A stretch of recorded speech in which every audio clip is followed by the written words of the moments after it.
I was stabbed by Dumar in the reception hall and collapsed on the floor. Hold it! Please tell me everything you can about when you got stabbed. After the reception, Ali and I were enjoying the moment alone in the reception hall. Then Dumar appeared and stabbed me. He grabbed Alan, the timekeeper, and left the reception hall. Did Mr. Gooseberry say anything at the time? I don't remember. After I was stabbed, I was immobilized by the pain. I see.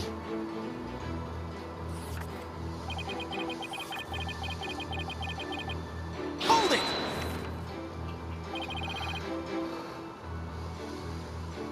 The Vista deck, huh? But it was night time then. Could you really see them in the darkness? The moon was out. I could see them clearly. From the looks of it, Dumar was trying to push Ellen and the timekeeper off the side. So you saw the defendant about to be thrown off the airship, you say? That's right. In such a desperate situation, it would only be natural for her to fight for her life. And the murder weapon was right there within her grasp. It isn't going well at all. I've got to do something fast.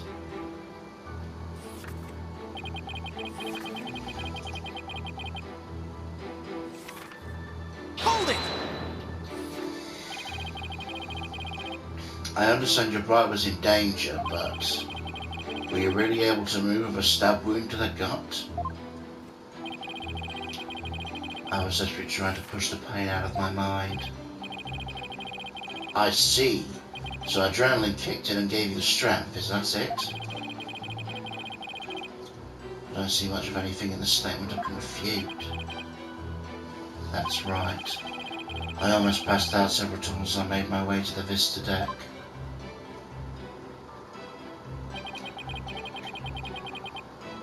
Hold it! Are you absolutely sure, Mr. Sprocket, that by the time you got to the Vista deck, the murder had already been committed? Yes. But the Vista deck is just on the other side of the glass windows of the reception hall. Shouldn't you have been able to get there right away? Objection!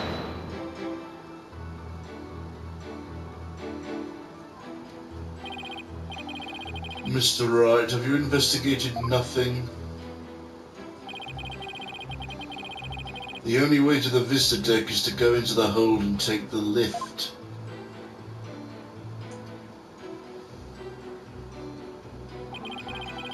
No matter how much one hurries, it would take at least 10 minutes. Well, that's unhelpful. But Soren had to have gotten there before the murder, or my claim won't stand. Do you have any ideas for me, Maya? It's definitely easier to prove someone did go to the hole than not. You can't leave anything if you don't go someplace, right? Can't leave anything. Wait a minute. I think Maya's onto something here. The lack of certain something actually proves Soren didn't go to the hold. What's the matter? Are you stumped already? No, I'm far from stumped, Mr. Edgeworth. I know for a fact Mr. Sprocket didn't go to the hold. You and your paper-thin bluffs. Mr. Sprocket's bloodstain on the lift proves he went through the hold. So what possible proof could you have that he did not in fact go through there? You want proof, you got it. You can do this, Phoenix. There's got to be proof that Soren didn't go through the hold. Well, Mr. Wright, this proves Mr. Sprocket didn't go through the hold.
As anyone can see from the hold entry record, there's absolutely no mention of Soren Sprocket entering the hold.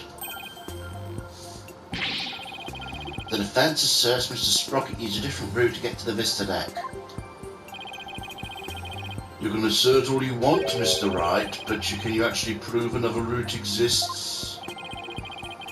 Can I prove there isn't some other route to the Vista deck?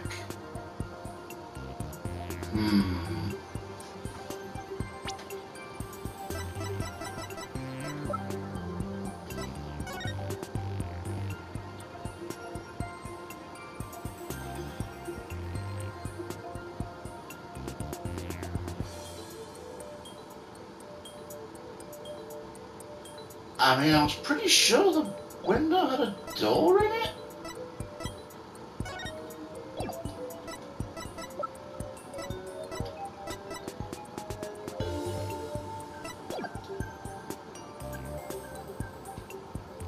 What happens if I say not yet? Well, now I really think about it, I guess it's going to be hard to prove. But I can't back down now. The trial will be over if I do. There's only one thing I can do at a time like this. I can prove it. Even if it's just a bluff, I have to present something. Anything that could prove the existence of a faster route to the Vista deck. Very well then, Mr. Wright. Show us how Mr. Sprocket got to the Vista deck. Mr. Sprocket made for the Vista deck through here. Emergency exit. Take that! To save his bride from danger, Mr. Sprocket opened the escape hatch and made his way along the outside wall to the Vista deck. Isn't that right, Mr. Sprocket?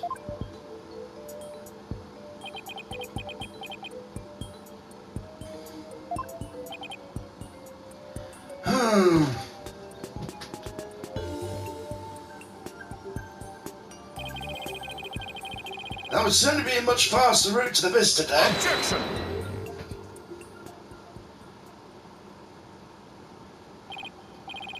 Oh, I'm disappointed, Mr. Wright. Is that really the best you could muster? That escape hatch is not meant to be used to... That escape hatch is not meant to be used to get from the reception hall to the Vista deck. One slip and that's all it would take for Mr. Sprocket to plunge to his death. I have to agree, the defence's claim is really stretching it. Hold it! I understand how it sounds, Your Honour. But at this point it's too early to definitely say that he didn't go that way. So that's what you're going with then, I take it?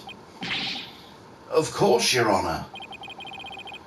This is real life, Mr. Wright, not some cinematic drivel or comic book. Do you have some sort of logical explanation to share that would convince us of your claim? I do. Are you sure, Nick?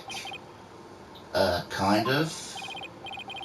Actually, I have nothing, so I'll just have to wing it somehow.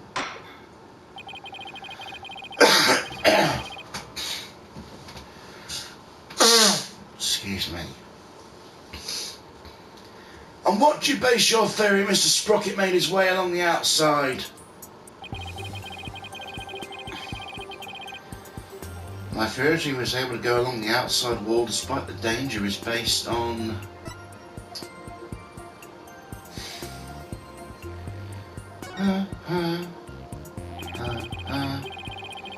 To save the bride he loves, the groom risked his life and rushed to her side. Mr. Sprocket was able to make it to the Vista deck despite the danger, because of the power of love. The power of love? What a curious thing.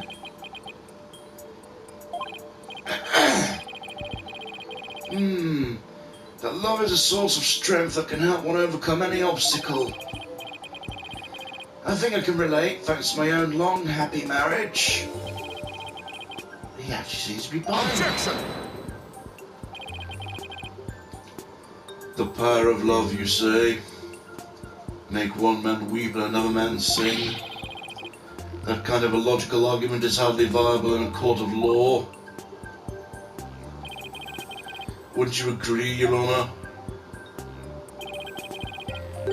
I'm afraid not, Mr. Edgeworth. You should never underestimate the power of love. You'll understand one day when you get married, which I won't. Exactly what's wrong with wishing to remain unwed? Way to set him off, Your Honour. Never mind all this unscientific nonsense. Are you aware, Mr. Wright, at the time of the crime, there was a huge propeller turning at full speed between the hatch and the vista deck?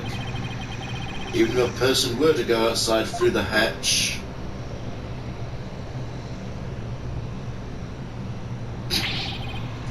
they'd be blown away in an instant. Ah. Where does your power of love get you now, Mr. Wright? A huge spinning propeller, you say? In that case, I have to admit it does seem impossible. Oh, I should have known. Nick, you can't make that kind of face in front of your client.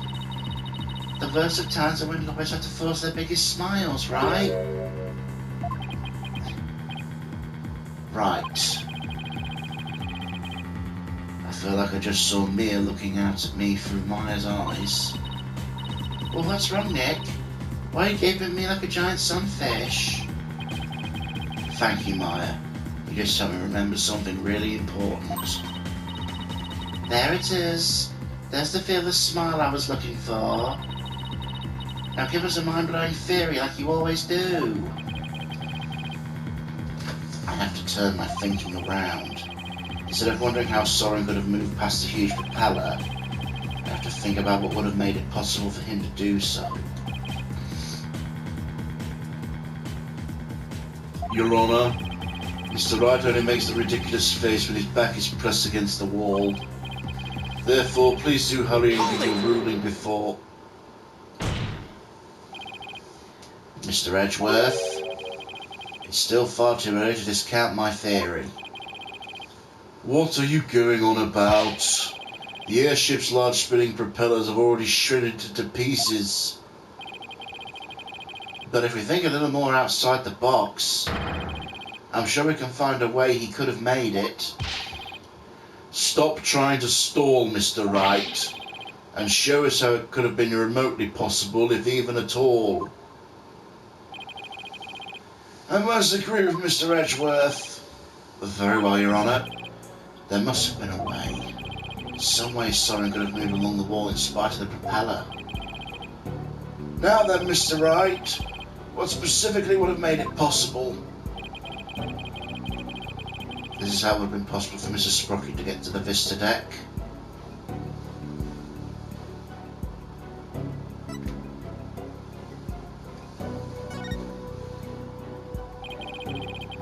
What allowed Mrs. Sprocket to go along the outside wall in spite of the propellers is the location of the Flying Chapel at the time of the crime. The location of the Flying Chapel? Was it flying high in the sky? No, Your Honour, I'm afraid it wasn't. What? Then where was it? At the time of the murder, the airship wasn't flying through the sky. It was moored to the ground. What? If the airship wasn't flying, then that means the propellers weren't turning.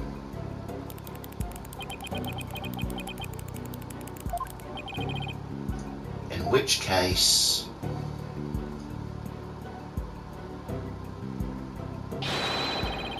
Mr. Sprocket could have gotten to the Vista deck along the outside wall.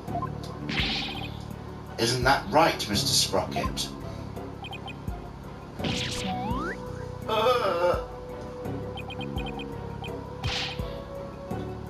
I don't remember. Ow, he stabbed himself with his pencil. That's gonna leave a mark. Objection!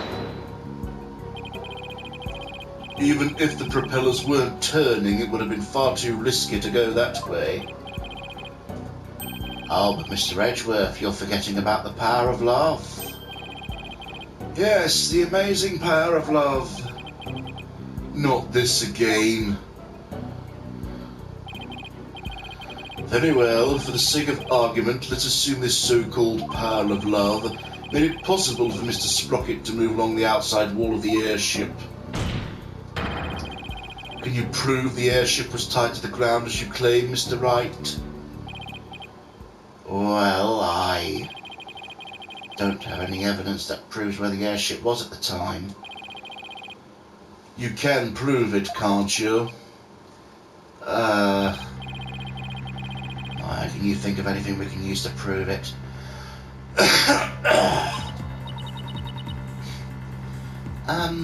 Can't say that I can. Oh, wait! Did somebody see something outside a window at the time of the crime? I remember someone saying as much. Do I have a piece of evidence that shows what was outside the airship? Ah! Larry's drawing. Well, what are you waiting for? This piece of evidence shows what was outside the airship at the time of the crime. Take that! This piece of evidence shows what was outside the airship at the time of the murder. What kind of lousy drawing is that? A drawing made by Larry Butts. And what can you prove of that poor attempt at artistry?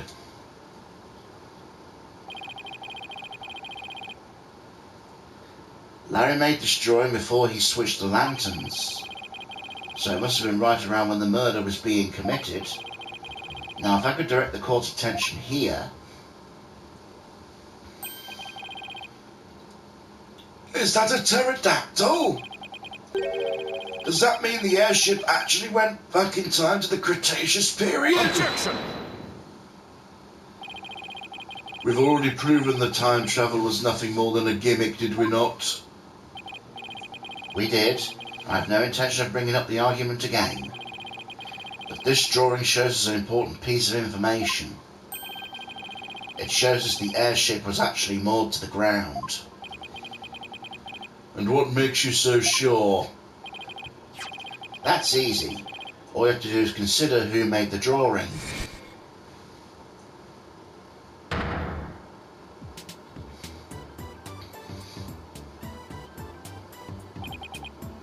Larry.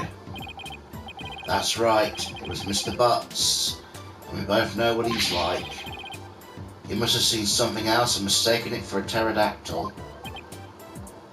I can't argue with you there. Hey, just wait one doggone second here. What kind of moron do you guys take me for? I saw with my own eyes. A pterodactyl flew right by the window, I tell you.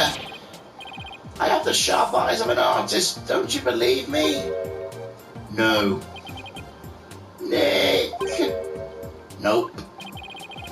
Some friends you guys are. What about the judge? You believe me, right, Your Honor? I'm sorry, but I'm afraid you need to leave this courtroom. Bailiff, if you would. Come on, buddy, let's go. Why doesn't anybody believe me? Don't take it personal, Larry. I know you're just being... or you. Now then! So you're saying what Mr. Butts really saw bears some relation to what was outside the airship at the time of the murder? Yes, Your Honour. At least I think it does. What this pterodactyl really is will prove the airship was anchored to the mooring dock. Better anyway. If it doesn't, my whole argument is a bust.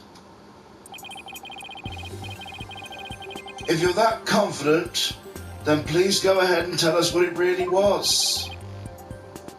Yes, Your Honour.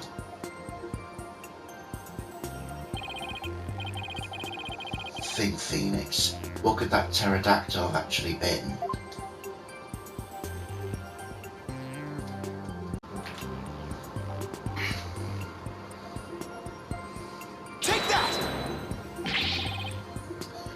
Please take a good look at this sign.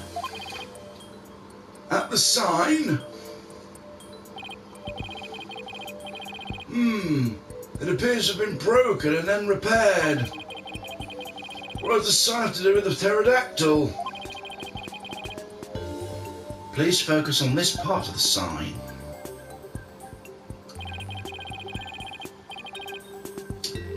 The part that broke off and got reattached? What about it?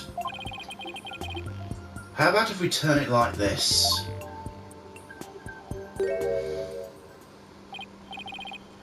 Oh, the shape!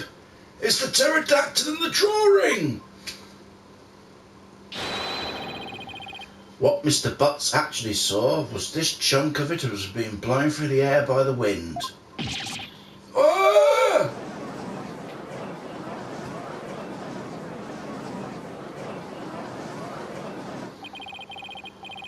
On the day of the murder, there were some heavy winds in the area of the mooring dock. But it's hard to imagine this sign would make it up as high as the airship would fly. That means the flying chapel must have been anchored to the mooring dock that night. Isn't that right, Mr. Sprocket?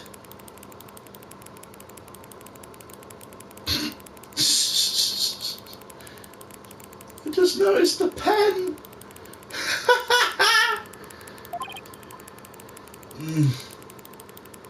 Objection!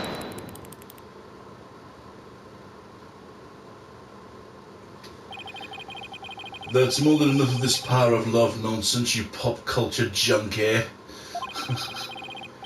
Present all the proof you want, but your argument is based far too much in conjecture. Why don't we return to reality now? What do you mean, too much conjecture? Even if the airship wasn't flying, that alone doesn't prove the witness went along the wall. True. Even now, it's no more than a possibility. Then how do you propose Mr. Sprocket got to the Vista deck, Mr. Edgeworth? I noticed something as I went over the evidence. Please take a look at this hold entry record.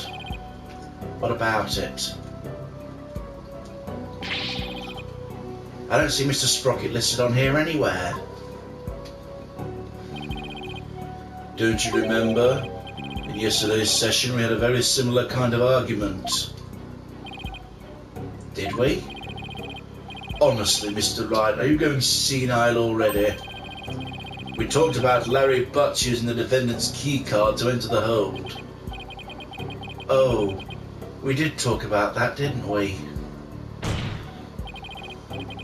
In other words, even if a person's name isn't on the entry record, it's still possible for that person to have entered using someone else's card. Ah, Mr. Sprocket, you entered the hold with Mr. Nickleby, didn't you?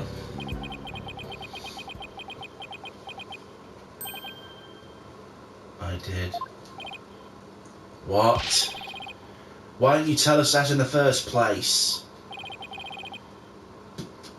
Pierce is indispensable. I didn't want to mention him unnecessarily and risk having him wrongly accused.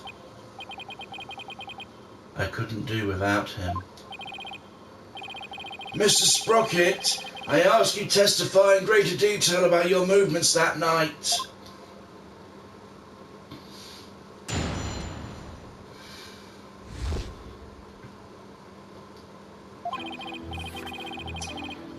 Truth is, I went to the Vista deck with Pierce.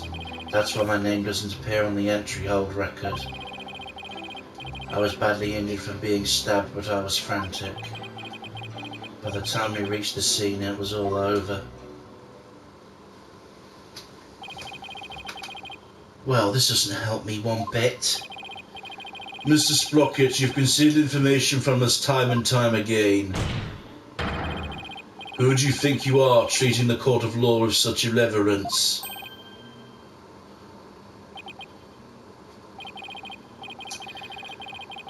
That being said, I do appreciate the testimony you gave just now.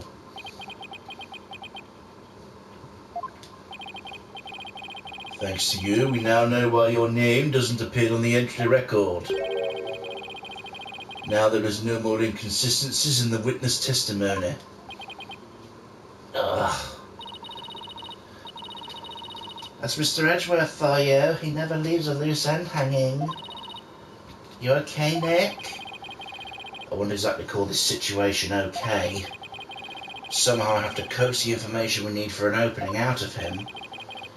If I even can.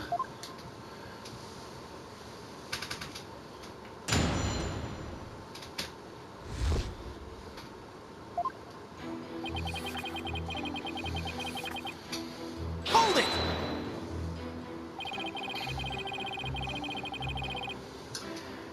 And you didn't mention this because you didn't want Mr. Nickledy to fall under suspicion? Is that because he has something to hide? I just didn't want the police to take up his time with all their questions, is all. Neither the company nor the household would function smoothly without him. I see. Sounds like Pierce is absolutely indispensable to the Sprockets. Anyway, getting back to your statement, when did you meet up with Mr. Nickledy? We met on the way to the Vista deck. I think Pierce and some of my relatives were on another floor. Pierce heard the commotion and came running to my aid. You could hear the pandemonium all the way from another floor. Mr. Wright, would you like to add the current statement to the witness's testimony? Yes, please, Your Honour. Very well.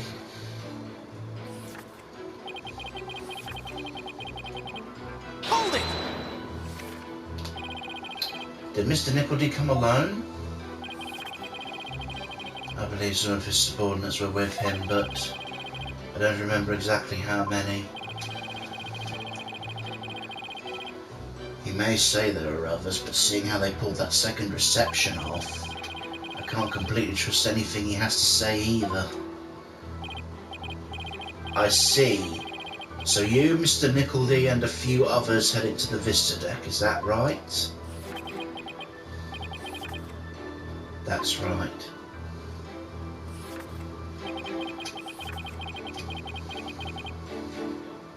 Hold it! Your name doesn't appear on the whole entry record because you entered with Mr. Nickledy using his key card? That's right. So I guess the whole entry record doesn't matter as much as we thought. But now Soren's saying he was with Pierce and a few others.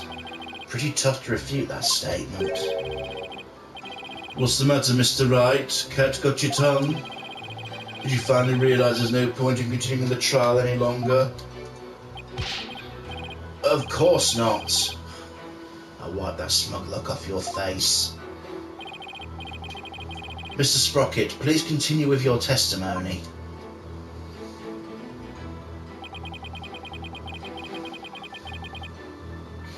Hold it! Speaking of your injury, how are you doing now? The knife wound is deep and continues to throb with pain. Fortunately, my internal organs were spared. One wrong move would have spelled the end for me there. Even so, I've seen you up and about all over the place since the incident. I'm only following my doctor's orders to perform some daily light exercises. Mr. Wright, would you like Mr. Sprocket's statement about his condition added to his testimony? Not that it appears especially relevant to me. Should I have him added to his testimony? Obviously. I hate they give you the option, like why the fuck would I ever say no? Yes, I'd like to have it added to his testimony. I see. Very well.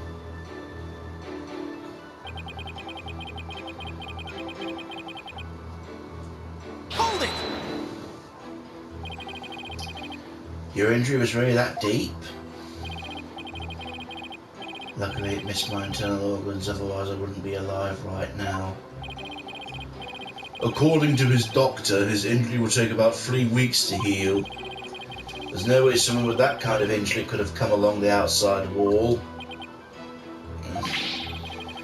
But you might be able to do it with a burst of adrenaline brought on by the pain. Adrenaline, is that your answer for everything? In a court of law, the only thing that matters is evidence, not rampant speculation. At least it's scientific rampant expert. Really? At least admit it's scientific rampant speculation. May I continue? Yes, of course.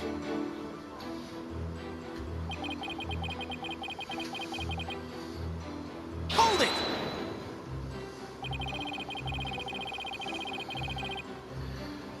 So you still insist that you reached the Vista deck after the murder had occurred? Is that correct? Yes, that's right. Ellen must have killed him. There's no other explanation. I guess whether Pearce was sorry or not doesn't change the outcome. I guess not. In fact, more witnesses actually makes it worse for us. So another cover-up, huh? That Soren has too many secrets. I bet he's hiding other things too. It's definitely a possibility. In a situation like this, what we have to do is get back to the basics. Go over the testimony and check for any lies and inconsistencies. You've got it. Alright, Nick, let's go for it.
Aha! Objection! No. Shit.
I wonder if this is one of those where I have to repress everything.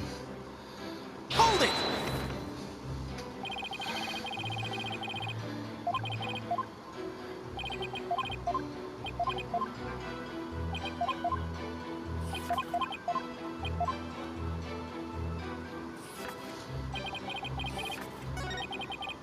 Hold it!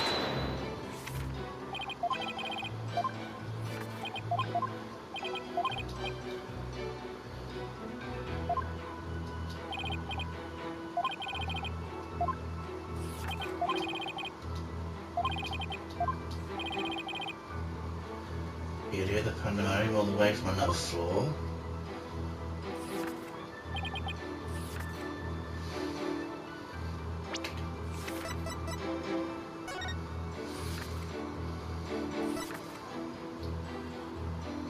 I have doubts given the layout.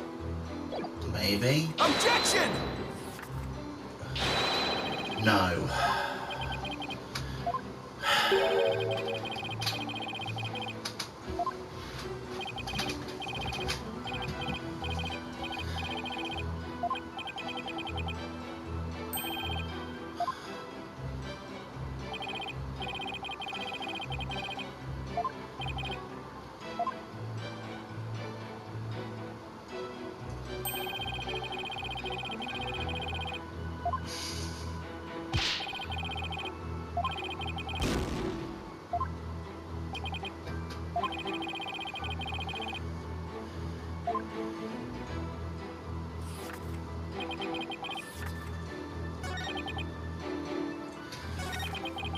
Hold it!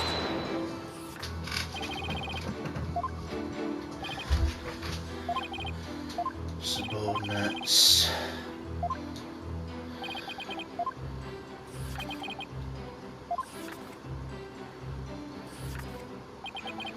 Oh, the consult options come up.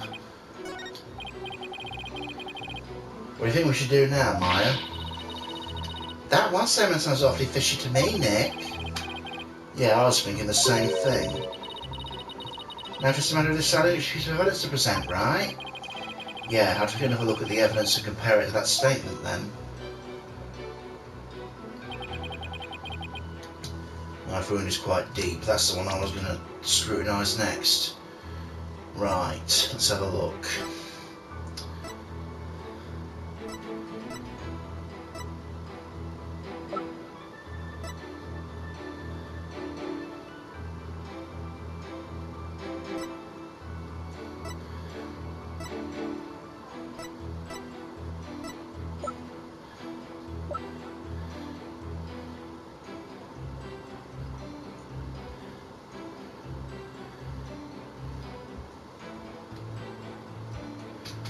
Oh!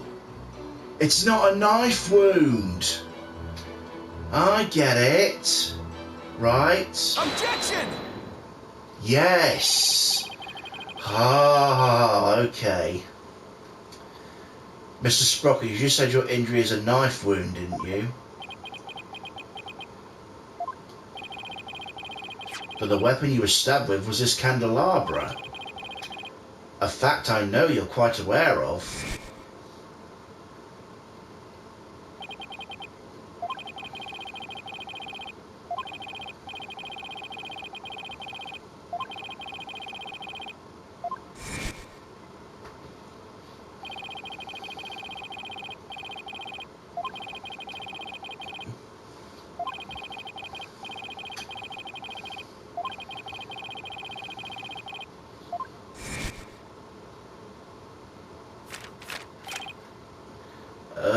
Objection! It must have been a simple memory slip that made him misspeak. It happens to everyone. Like he wouldn't jump on that sort of thing, Edgeworth. That has nothing to do with the case.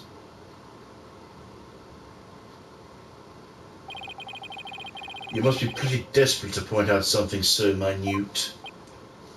I have to agree, Mr. Wright. You don't need to make such a big deal over such a small mistake. I contend it is an important inconsistency.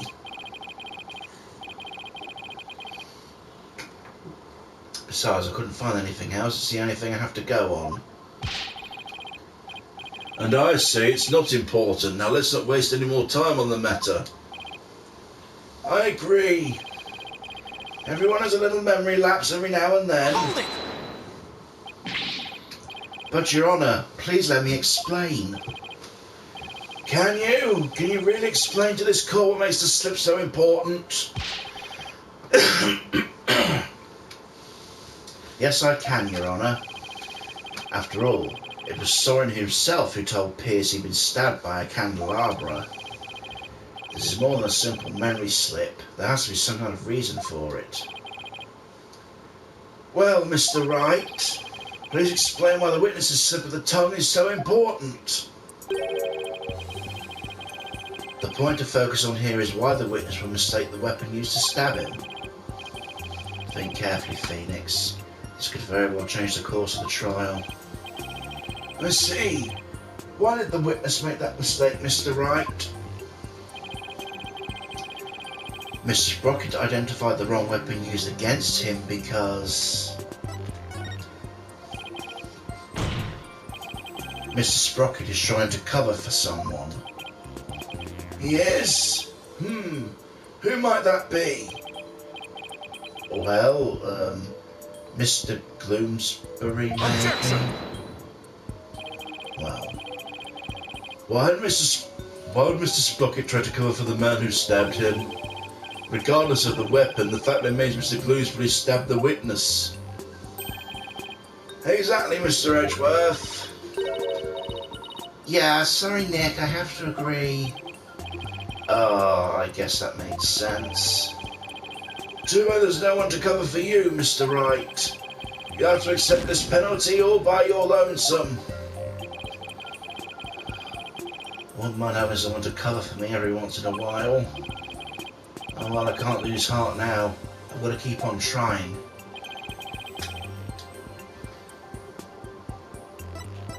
No memory of it then. He doesn't remember the incidents, let alone the weapon used against him. Not only that, I believe Mr. Sprocket has some sort of memory disorder. Therefore, the defence contends Mr. Sprocket's testimony thus far is invalid. Objection! Just because you can't find a flaw in his testimony, you want to floor it all out? Your baseless claim is nothing but pure slander of the witness's character. Mr. Edgeworth is correct, Mr. Wright. Can you explain your grounds for making this claim? Of course, Your Honour. Think of what Soren said, how he's behaved. That's where you'll find a clue. Very well, let's hear your argument then. My grounds for claiming Mr. Sprocket has a memory disorder is...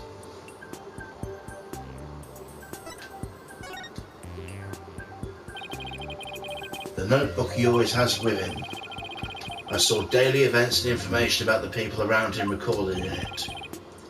Like a diary, perhaps? No, Your Honour, it's much too detailed to be an ordinary diary. It's more like the order of a database, actually. A database, you say? That's right. For some reason, Mr. Sprocket is apparently unable to retain memories. That's why he writes every little detail of his life down in his notebook. Objection! How can you possibly know that for sure? He might just be an extremely compulsive person. I thought so myself at first. To be honest, we accidentally got a stain on that notebook yesterday. You mean you got a stain on it? You're the one who tried to grab it out of my... Never mind whose fault it was, get to the point already.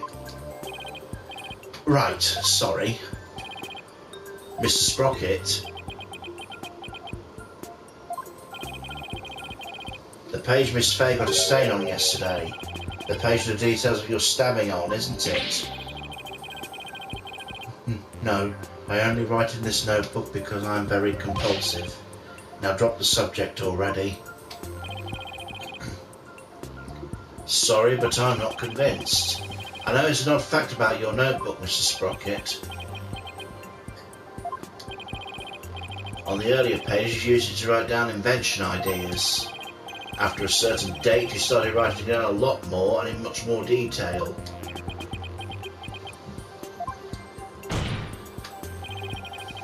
I believe your memory disorder stems from what happened on that date.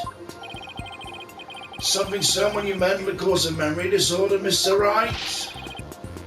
You don't know what you're talking about. Sorry, but I do know what I'm talking about, and this is the proof. This is the thing that caused Mr. Sprocket's memory disorder.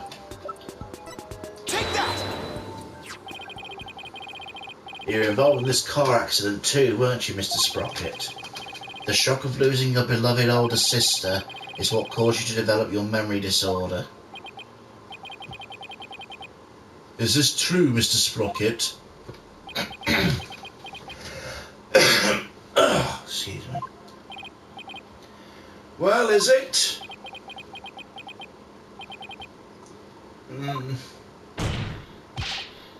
Mr. Sprocket? It's true. That accident did something to my mind. What? Ever since that day, every time I go to sleep, I lose my memories. When I wake up, the most recent thing I remember is the day I lost my sister. As if I'm constantly going back in time. What? That's truly tragic. An inconsolable time traveller who goes back in time whenever he goes to sleep.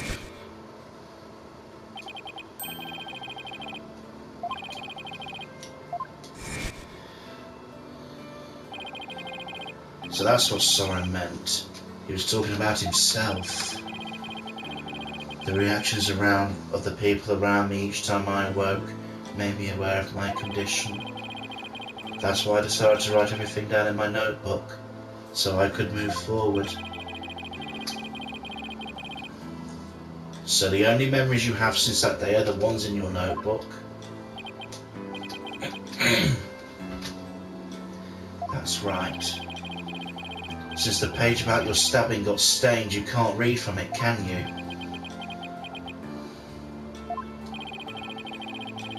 There's one more thing I'd like you to clarify for me, Mr. Sprocket. Exactly what are your feelings towards the victim? Mr. Sprocket's feelings towards Dumar Gloomsbury? That's right, Your Honour. The witness said every time he wakes from his sleep, his mind goes back to the day his sister died. Mr. Wright, you can't mean... Mr. Sprocket... Your pent-up feelings of anger and resentment towards Mr. Gloomsbury for the accident were renewed each and every time they woke. Were renewed each and every time you woke, were they not?